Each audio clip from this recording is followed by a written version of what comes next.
Apart from that, there was a Titanic night last night in the football, where at one stage, Owen, it looked like I was going to be walking in going, well, how do you like those English apples now? All they got to do is beat Hungary to basically reach the finals. Are you not going to do that anyway? Is this German team really one that you and your bandwagon fear?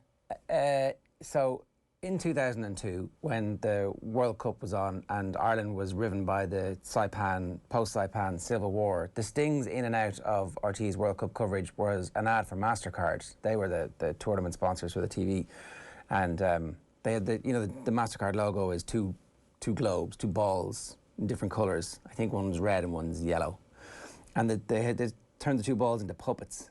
And the only thing that I remember from that is like the two Dublin balls puppets saying, "Do you know you can never write off?" And then they looked at each other and went, "The Germans." And I was like, in 2002, that German team was not good, and we'd written them off because Ireland had been able to equalise against them in the group stages. And then they went all the way to the final, with Oliver Kahn producing this mad performance that ended up making him...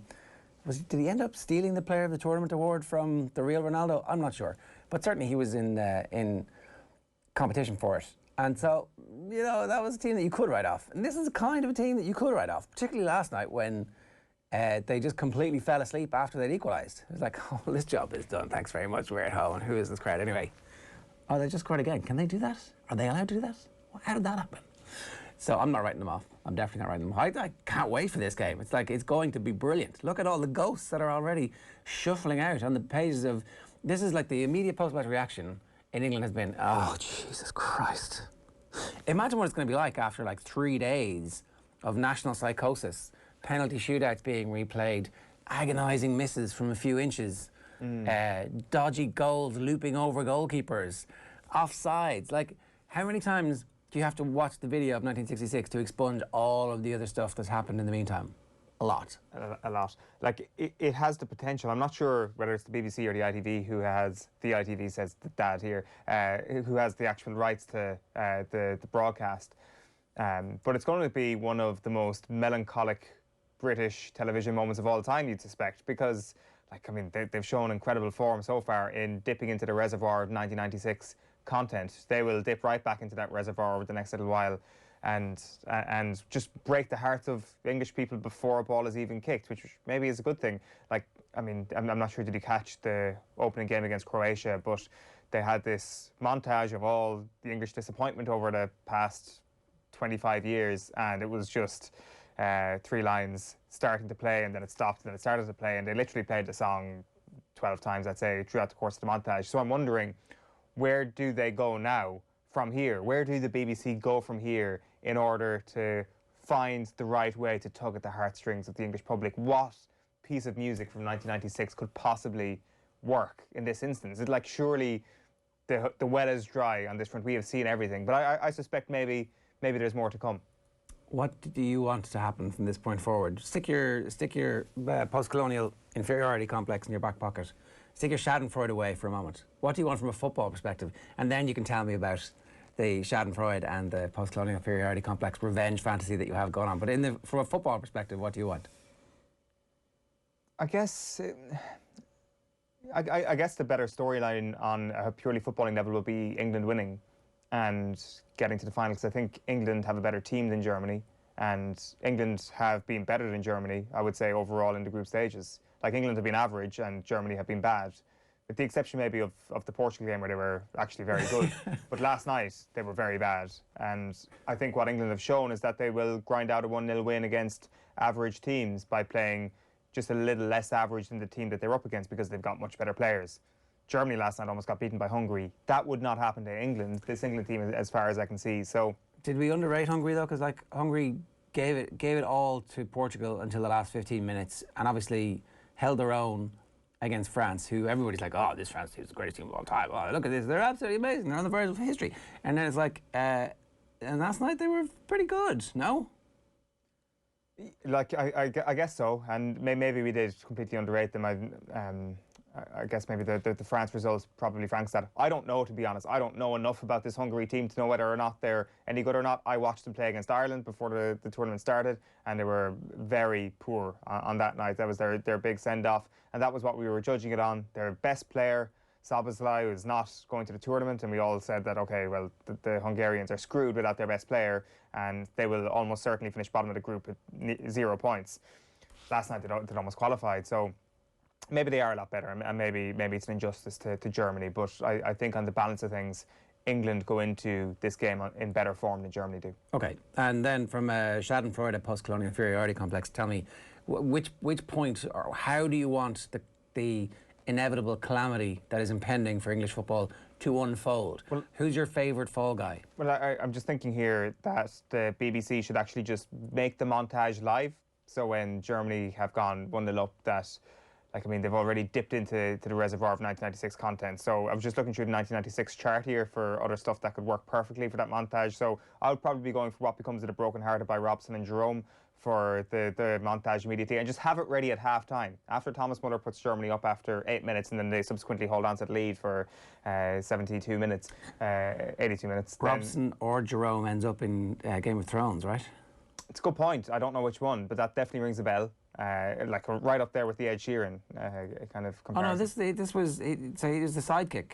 He was you know, the wisecracking sidekick to the incest prince. What's his name? I can't even remember this. I watched every single episode and did a podcast on it at one point. Very 2014. Let me cast my mind back. The brother and the sister. Yeah. What are they? Jamie and Cersei. Jamie's sidekick was Robson or Jerome. Right, okay. I did not know that they had such a significant role. I genuinely thought it was a cameo. Did Aaron Rodgers have a cameo as well in Game of Thrones? Who? Aaron Rodgers. Did that happen? I think so. Am I making stuff up? Braun. Oh my God, I completely forgot about that. Right, okay, well, I mean, he could just come out in his armour and, I don't know, slay the English dragon, and that could be how they do that. But just have it ready at half-time, basically, is what I want to see. That's the level of Schadenfreude I think we could all get behind. Okay. From a football perspective, last night was amazing. And so I'll have no more of your nonsense about this tournament not being a good format or any of that kind of stuff. There might have been a few dud games along the way, but let's be having you. Come on. Yeah, it was really, really good night of football. Obviously, the group of death ended the night the exact same way it started. So if you're of a very functional mind, then you could say, well, what was the point of, what was all this fuss about? But if you're of a romantic mind, then you're like, this is... Or if you have a brain, go on. If you have an actual brain as opposed to a functional mind, it was amazing, wasn't it? Yeah, it was really unbelievable night of football, yeah. Yeah, absolutely class. Very, very backhanded compliment there too. Very dramatic night. And Spain are back. Yeah, Spain. The one thing that disappoints me about that the Spain game is that the Martin Dubravka thing is just going to be lost in the ether now. Everybody will forget that one of the great own goals of European football was scored last night, but because they got hammered in the end, no one will remember it. It wasn't important in the end. I mean, it might have been important in terms of actually breaking their spirit when one of their best players ends up throwing the ball into his own net. The addition of the 2 own goals to the gloss of Spain's performance, I think maybe Ferran Torres' goal is going to get forgotten about in when the tournament wrap-up is finished. No one's going to be going, oh, remember Ferran Torres' first touch was a back heel running away from goal. Beautiful finish. Like, I do wonder if the Spain team are actually going to be the ones that kind of step up over the course of the next couple of weeks. Like, obviously everything in that side of the draw you can't really be sure of, but wouldn't mind seeing this Spain team go up against France in the quarterfinals, which looks like a relatively likely outcome. I know Croatia have also found their form, and that should be a brilliant last 16 game, but I just wonder what can a win like that do for a team when we've been deprived of a truly outstanding team.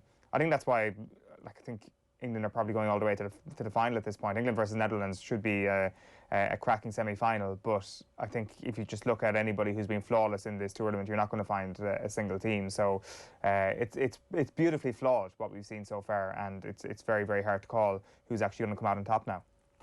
In terms of missing out, right, the England-Germany game would have been in Dublin if everything had been grand, or if we decided that we were going to be okay to take 11,000, 12,000 spectators. I think we're missing out. I think it would have been an amazing spectacle to see the Aviva full, or the Dublin Arena, or whatever they would have had to call it, I would have definitely have liked to have seen what would have happened. I mean, how many England fans would have come? A lot, I presume. Would they have been very well behaved? Would we have corralled them into Temple Bar and let them take their tops off and sack the city? Or I don't know. What would have happened? That's exactly what would happen. I see Dan McDonnell last night saying that in an alternate universe, the English fans would be whitewater rafting before heading up to the Aviva for their last 16 game, which would have been good. Like, I mean, maybe we could have introduced them to, I don't know, the Viking Splash Tour or something like that, and showed them how terrible people once conquered Ireland, and they would have sympathy with the Irish plight. Maybe that could have been something that could have happened. But other than that, yeah, just put up fences around Temple Bar and let them throw their projectiles and get in the mood for a cracking game against their old enemy. Maybe the thing to do is to give England every tournament so that the England fans don't get the opportunity to travel away. Is that how we fix the problem of English hooliganism when it comes to football around Europe? Yeah, possibly. Possibly we would be deprived of Michel Platini's amazingly loved intercontinental or throughout the continent tournament, which will probably get another run out, I guess, at some point in the future, given that this was in the middle of a pandemic and this has been a little bit affected. But the television spectacle has at times been excellent, and obviously the Germans are going to host the next one, and it'll be a tour through Germany, which will be a brilliant tournament for English fans included. So yeah, I think that this thing should probably be tried again in post-COVID times. Yeah, in 7 years' time, we should go back to doing this, and we could have England Germany. What would like honestly, what would England Germany be like? Do you think it would be totally fine? Do you think there would be issues if it was being played in Dublin against the backdrop of Brexit and the row about the backstop and the border in the Irish Sea and the DUP issues?